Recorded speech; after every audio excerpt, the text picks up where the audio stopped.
दिखाते हैं कि ईरान ने तो पूरी कोशिश कर ली कि सऊदी अरब उसके साथ आ जाए, लेकिन सऊदी अरब उसके साथ नहीं आ रहा है। क्या वजह है कि सऊदी अरब ने दूरी बना रखी है इस जंग से? चलिए अब आपको वो बड़ी जानकारियां देते हैं। दरअसल कई मुस्लिम देश जो है वो आतंक को इस्लामिक मुद्दा बना रहे हैं। आतंकी संगठन हमास का साथ दे रहे हैं ईरान के साथ मिलकर। ईरान के साथ कई मुस्लिम देश एकजुट हो चुके हैं और इसमें इब्राहिम रईसी एक बड़ी भूमिका निभा रहे हैं सबको एकजुट करने में। उन्होंने बात की थी सऊदी के प्रिंस से भी। सऊदी अरब ने फिलहाल इस मामले में अपना स्टैंड नहीं बदला है, क्योंकि सऊदी अरब आतंक की इस आग में सऊदी अरब को झुलसाना नहीं चाहता है। विकास के मुद्दे पर वो दुनिया के साथ आगे बढ़ना चाहता है। तो चीन ने ईरान और सऊदी की दोस्ती कराई थी। दोस्ती के बावजूद ईरान से दूरी बना चुका है सऊदी अरब, क्योंकि सऊदी अरब को पता है कि आतंक का साथ नहीं दिया जा सकता और वो बिल्कुल क्लियर है।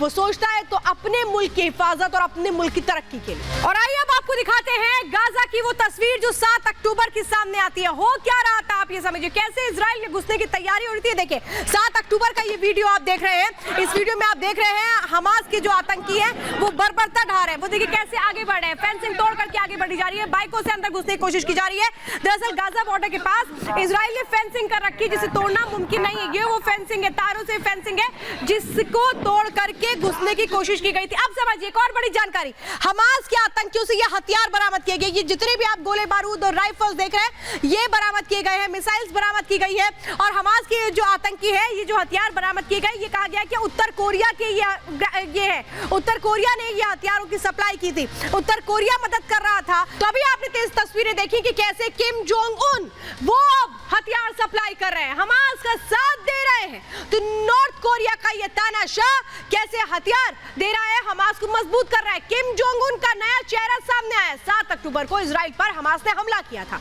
जिस तरीके से वहां पर हथियार दागे गए थे, ये बताया जा रहा है कि उत्तर कोरिया ने ये हथियार दिए थे और इसी का इस्तेमाल हमास ने किया। इजराइल ने जारी की है हथियारों की तस्वीरें।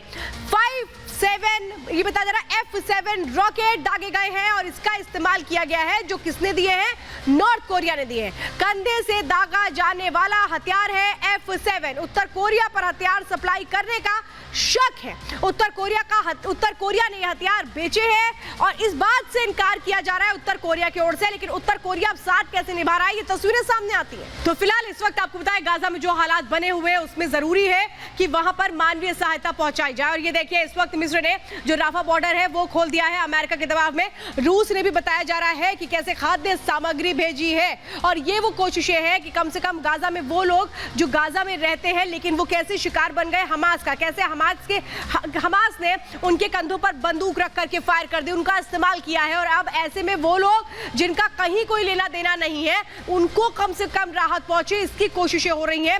मिस्र ने बॉर्डर खोला है, यही वजह क्योंकि वहां पर जो ट्रक्स खड़े हुए थे जिनमें राहत सामग्री थी वो अब पहुंच रही है। तो रूस ने भी खाद्य सामग्री भेजी है गाजा में। और आइए अब आपको बताते हैं अमेरिका के दबाव के आगे कैसे मिस्र झुक रहा है। मिस्र ने राफा बॉर्डर खोल दिया है जो इसके लिए पहले मना कर रहा था।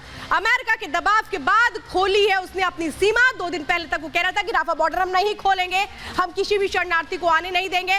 लेकिन फिलहाल उसने अमेरिका के दबाव में आकर के अब ये बड़ा कदम उठा लिया है, अपनी सीमा को खोल दिया है। सीमा पर खड़े राहत सामग्री के ट्रक थे जो अंदर नहीं आ पा रहे थे, लेकिन अब इसके जरिए राहत सामग्री पहुंचाई जाएगी। मिस्र का बॉर्डर खोलने से इससे पहले इनकार कर दिया गया था, लेकिन अमेरिका ने बताया कि क्यों जरूरी है। इसके बाद 20 ट्रक एक तरह से बॉर्डर में, गाजा बॉर्डर में घुसे हैं और इसके जरिए मानवीय सहायता पहुंचाई जा रही है। गाजा में मानवीय मदद का जो रास्ता है वो खुला है, क्योंकि बहुत जरूरी है गाजा में मानवीय सहायता भी पहुंचाई जाए, क्योंकि वहां जो लोग रह रहे हैं उनका इसमें कोई कसूर नहीं है। अब ये 2 तस्वीरें आप देख रहे हैं, रॉकेट से हमला किया गया था। तस्वीरें मैं आपको दिखा रही हूँ लेबनान में आतंक पर कैसे स्ट्राइक किया गया।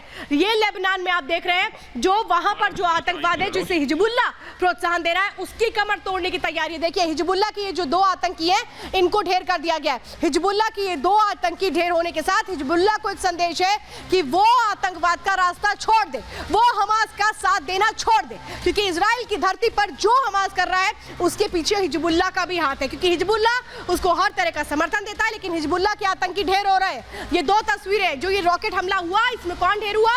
ये हिजबुल्लाह के 2 आतंकी ढेर हुए। और आइए अब एक तस्वीर आपको दिखाते हैं कि कैसे हमास की वो टॉप कमांडर, जो इकलौती महिला कमांडर थी, उसको ढेर कर दिया गया है। हमास की इकलौती महिला कमांडर थी जिसको ढेर किया गया है। ये जो रणनीतिक डिसीजन होंगे, हमास कैसे चुनाव लड़ेगा, ये तमाम जो तय करती थी वो यही महिला करती थी। इसका नाम शांति था, लेकिन मकसद इनका क्या था? अशांति फैलाना था। और आज इसको भी ढेर किया जा चुका है। और आइए अब आपको बताते हैं हमास की इकलौती लेडी कमांडर को कैसे इजरायली सेना ने ढेर कर दिया।